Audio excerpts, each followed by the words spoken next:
ഇത് ഒട്ടും വെള്ളം ചേർക്കാതെ ഉണ്ടാക്കിയത് കൊണ്ട് ആഴ്ചകളോളം പുറത്ത് തന്നെ വെച്ചേക്കാം.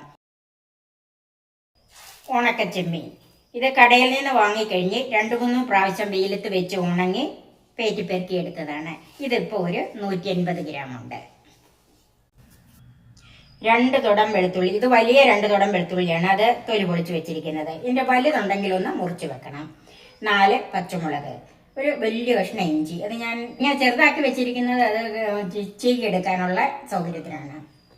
5 ടീസ്പൂൺ കാശ്മീരി മുളക് പൊടി, 3/4 ടീസ്പൂൺ മഞ്ഞൾപ്പൊടി, ഇത് 3/4 ടീസ്പൂൺ ഉലുവ വറുത്ത് പൊടിച്ചത്, 1/4 ടീസ്പൂൺ ഉലുവ, 1/2 ടീസ്പൂൺ കടുക്, 3 വറ്റൽമുളക്, കായം, അതിൻ്റെ അളവ് ഇടുമ്പം പറയാം, കുറച്ച് കറിവേപ്പില, വിനാഗിരി, നല്ലെണ്ണ. ആദ്യം ഈ ചെമ്മീനൊന്ന് ഡ്രൈ റോസ്റ്റ് ചെയ്തെടുക്കണം. അതിന് ഒരു പാനിലേക്ക് ഇടാം.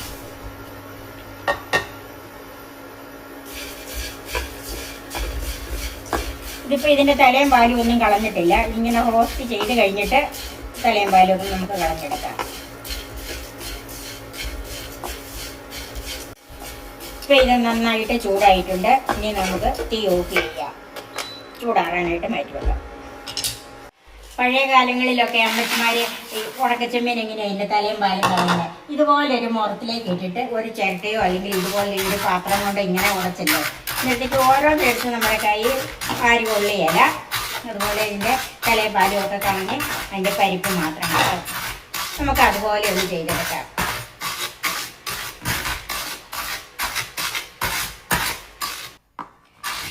അപ്പം ഇതിൻ്റെ തലയും പാലും എല്ലാം അടർന്നു പോയിട്ടുണ്ട്. ഇനി ഇത് നമുക്കിങ്ങനെ പേറ്റിയെടുക്കണം. പേറ്റിയെടുക്കുമ്പോഴത്തേക്ക് ഇതിൻ്റെ അകത്തെ ഈ പൊടിയുള്ളതെല്ലാം പൊക്കോളും.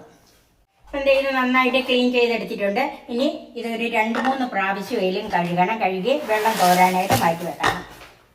നമുക്ക് 2 പ്രാവശ്യം ഒന്ന് കഴുകിക്കൊണ്ടുവരാം. ഇത് ഒരു 3 പ്രാവശ്യം കഴുകി വെള്ളം തോരാൻ വെച്ചിരിക്കുകയാണ്. പിന്നെ ഓരോ പ്രാവശ്യം കഴുകുമ്പോഴും ഇത് വാരി എടുത്തിട്ട് വേണം. കാരണം ഇത് കടലിൽ നിന്നോ കായലിൽ നിന്നൊക്കെ പിടിക്കുന്ന ചെമ്മീനായിരിക്കുമല്ലോ. അപ്പോൾ ഇതിൻ്റെ അകത്ത് ഉണങ്ങി വരുമ്പോഴത്തേക്കും മണൽത്തരികൾ കാണാൻ സാധ്യതയുണ്ട്. അതുകൊണ്ട് ഓരോ പ്രാവശ്യം അത് വാരി എടുത്ത് വേണം വീണ്ടും ഇട്ട് കഴുകിയെടുക്കാൻ. അങ്ങനെ മാറ്റി വെച്ചേക്കുന്നത്. വെളുത്തുള്ളിയും പച്ചമുളകും ഇഞ്ചിയും ഒക്കെ ചെറുതായിട്ട് അരിഞ്ഞു വെച്ചിട്ടുണ്ട്.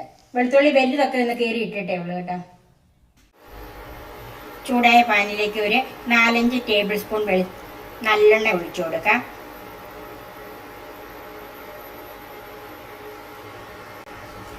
ആദ്യം നമുക്ക് ഈ കഴുകി വെച്ചിരിക്കുന്ന ചെമ്മീനൊന്ന് വറുത്തെടുക്കണം. ഞാനിത് 2 പ്രാവശ്യമായിട്ടാണ് ഇട്ട് കൊടുക്കുന്നത്.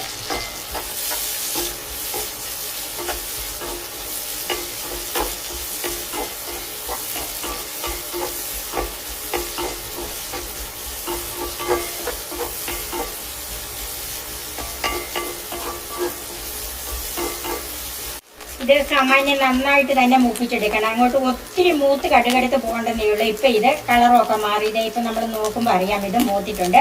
ഇത് നമുക്ക് കോരിയൊരു പാത്രത്തിലേക്ക് മാറ്റാം.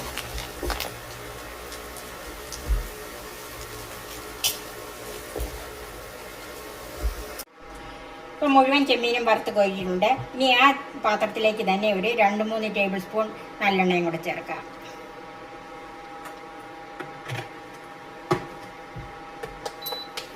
ചൂടായ നല്ലെണ്ണയിലേക്ക് കടുക് ചേർക്കാം.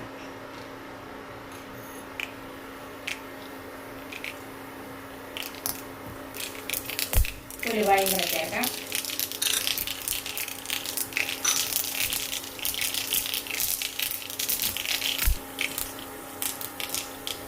വറ്റൽമുളകും വെളുത്തുള്ളിയും ചേർക്കാം.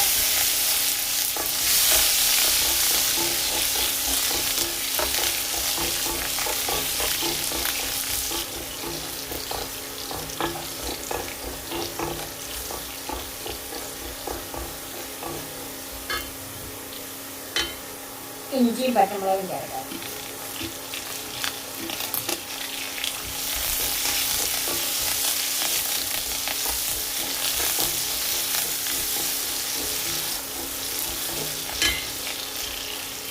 ഇതിലേക്ക് കുറച്ച് കറിവേപ്പിലയും ചേർക്കാം.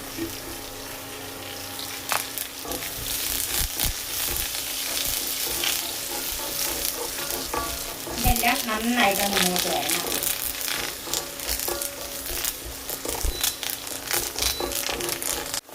ഇഞ്ചിയും വെളുത്തുള്ളിയൊക്കെ ഒന്ന് മൂത്തിട്ടുണ്ട്. അതിലേക്ക് തീ കുറച്ച് വെച്ചിട്ട് പൊടികൾ ചേർക്കാം. മഞ്ഞൾപ്പൊടി, മുളക് പൊടി, ഉലുവാപ്പൊടി അല്പം ഞാൻ കുറച്ചാണ് ചേർക്കുന്നത്, ബാക്കി നോക്കിയിട്ട് ചേർത്ത് കൊടുക്കാം. ഒരു 1/2 ടീസ്പൂൺ കായപ്പൊടി. ഇതെല്ലാം ഈ ചെറിയ തീയിൽ തന്നെ വെച്ചൊന്ന് മൂപ്പിച്ചെടുക്കണം.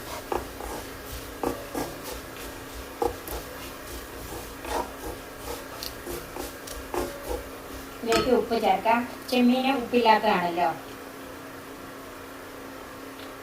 നോക്കിയിട്ട് പിന്നെ ചേർത്ത് കൊടുക്കാം.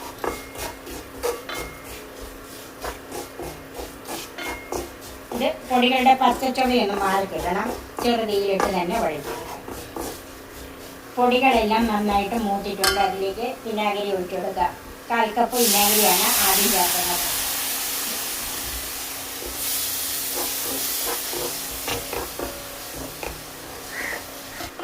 വിനാഗിരി ചേർത്ത് കഴിഞ്ഞ് ഒന്ന് തിളച്ചിട്ടുണ്ട്. ഇനി അതിലേക്ക് വറുത്ത് വെച്ചിരിക്കുന്ന ചെമ്മീൻ ചേർക്കുക.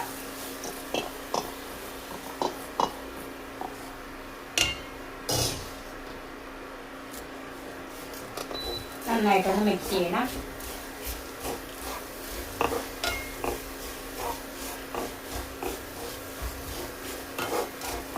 അല്പം വെള്ളമയം കൂടുതൽ വേണ്ടിയവർക്ക് ആ വിനാഗിരി ഒഴിച്ച കൂടെ തന്നെ കുറച്ച് ചൂടുവെള്ളം കൂടെ ഒഴിച്ചു കൊടുത്ത് ഒന്ന് തിളപ്പിച്ചെടുക്കാം. അല്പം കൂടെ ഉപ്പ് വേണം, അല്പം വിനാഗിരിയും വേണം. ഞാൻ 2 ടേബിൾ സ്പൂൺ വിനാഗിരിയും കൂടെ ചേർക്കുകയാണ്.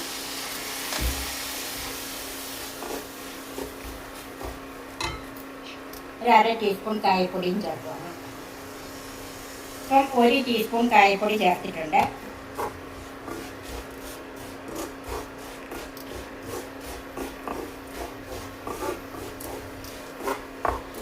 നന്നായിട്ട് മിക്സ് ചെയ്ത് യോജിപ്പിക്കണം. ഇപ്പം എല്ലാം ഇതിനകത്ത് യോജിച്ചിട്ടുണ്ട്. അതായത് ഉപ്പും പുളിയും എരിവും കായത്തിൻ്റെ ടേസ്റ്റും എല്ലാം ഉണ്ട്. നമുക്ക് തീ ഓഫ് ചെയ്ത് ചൂടാറാനായിട്ട് മാറ്റി വെക്കാം.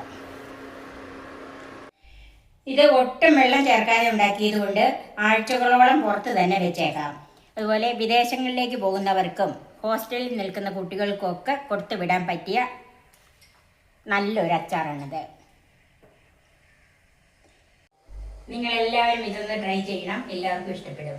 എൻ്റെ ഈ ചാനൽ സബ്സ്ക്രൈബ് ചെയ്യാനും എൻ്റെ ഫേസ്ബുക്ക് പേജ് ലൈക്ക് ചെയ്യാനും ഷെയർ ചെയ്യാനും കമൻറ്റ്സ് അറിയിക്കാനും മറക്കരുത്. പുതിയ പുതിയ വിഭവങ്ങളുമായി നമുക്ക് വീണ്ടും കാണാം. ഞാൻ സോഫി കുര്യാക്കോസ്.